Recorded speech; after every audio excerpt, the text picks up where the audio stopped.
I think if you want to construct a portfolio, you have to start. Let me just start with one observation. This whole idea of, oh well, the right thing to do is have a diversified portfolio is in and of itself just a prejudicial bias. It's like it's not even true sometimes. It would be true under certain circumstances, but just allowing people to put that in your head is ridiculous. For example, it might turn, if I knew that everything was going to zero except for one thing, if I knew that, right, then it doesn't make sense to have a diversified portfolio. And you have to actually think more deeply about the macroeconomics here. And the macroeconomics and the political and the social economic dynamics would determine what is your state space of potential choices. You're on the Titanic is sinking, you're going to die, and there's a one lifeboat, and you've got 10 people in your family. Okay, do you actually put one person in the lifeboat and the other 9 stay on the Titanic, or do you all get on the lifeboat? Because you're going to die if you stay on the Titanic. Everything is sinking, right? I mean, you're on an airplane and we blow out the window, and oxygen is coming out of the cabin, an oxygen mask drop down from above. Does everybody put on the oxygen mask, or does just one person or 2 people or 10% of the people put on the oxygen mask? If you're in a life or death situation, portfolio theory is ridiculous. And if you're in an engineering situation, if you're building a building and you have a portfolio of clay and bricks and aluminum and brass and copper and steel, and you can choose anything to build the building with, diversifying and using some clay and some copper and some steel is not the right answer. There is a right answer under an engineering constraint. You build a plane in aluminum, you build a building with steel. When we didn't have steel, we had iron. And before iron, we had masonry, and the buildings were 6 floors high. And when there's a new technology which is better, it completely invalidates the previous science.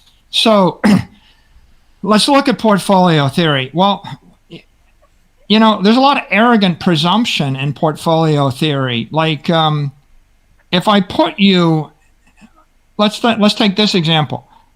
If you were in Lebanon and the pound is 1,500 pound to the dollar, and if I were to tell you that the currency is going to crash, you're going to lose 85% of your value in every locally denominated currency and currency derivative. And your choice is a market basket of Lebanese stocks, Lebanese real estate, Lebanese currency, Lebanese bonds, or Lebanese savings accounts, or the US dollar. So what's your portfolio theory tell you? Like, tell me what your diversification strategy is. Should you diversify? Because every single thing other than the dollar is going to go to minus 80% next week. No diversification makes sense. They're all correlated to the currency. And so you think you're diversified, but the real question is, let me put you in a different situation. You're in Germany, right? And the Nazis are about to take over, or you're in Germany and they're about to lose the war. Okay, tell me what your diversification strategy is across all German real estate, bonds, stocks, or whatever. If the government fails, or if you're Jewish and you're about to get thrown into a concentration camp, the overarching issue is everything you can invest in is correlated to the political situation. In Russia, when the communists take over, they're going to seize all the private property. So having a diversified portfolio strategy of properties that are about to be seized by the government is a waste of your effort. So the real question is this portfolio of things correlated? Because most of these things, like for example, today, every stock is a currency derivative. every stock is valued based upon the expected cash flows of mostly US dollars and to a smaller extent euros. And every bond is a currency derivative. And all the derivatives are currency derivatives. And all the commercial real estate is a currency derivative. And all the ETFs are currency derivatives. So, and all the currency obviously is currency derivatives.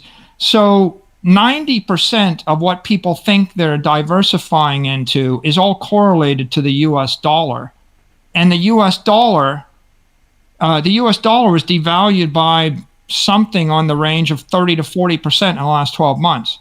If we look at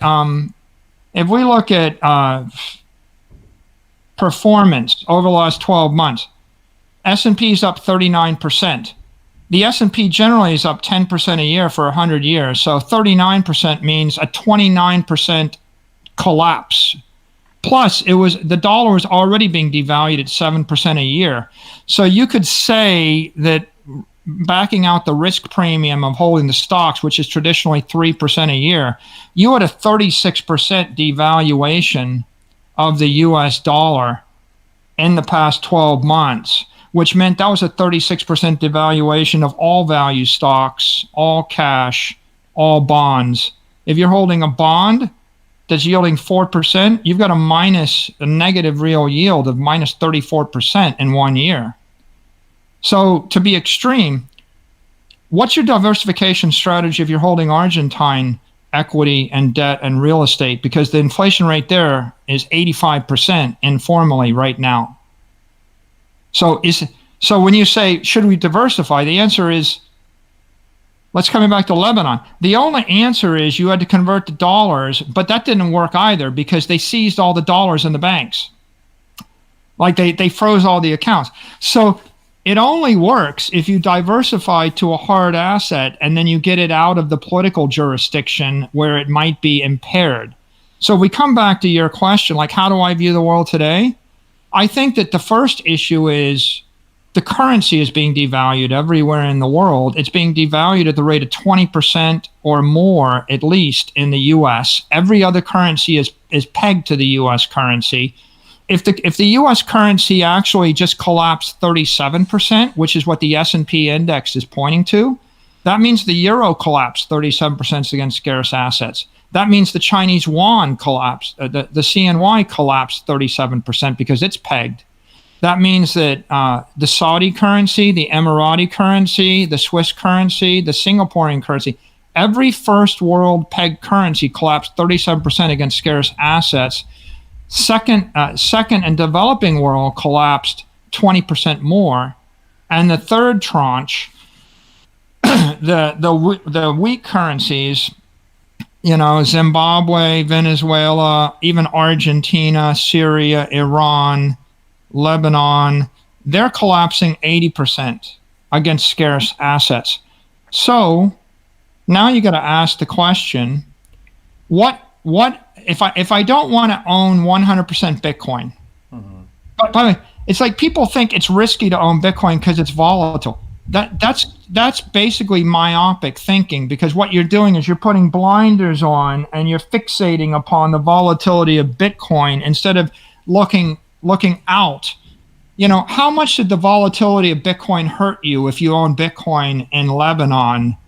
Because they devalued the currency 90% and they seized and froze all the foreign assets.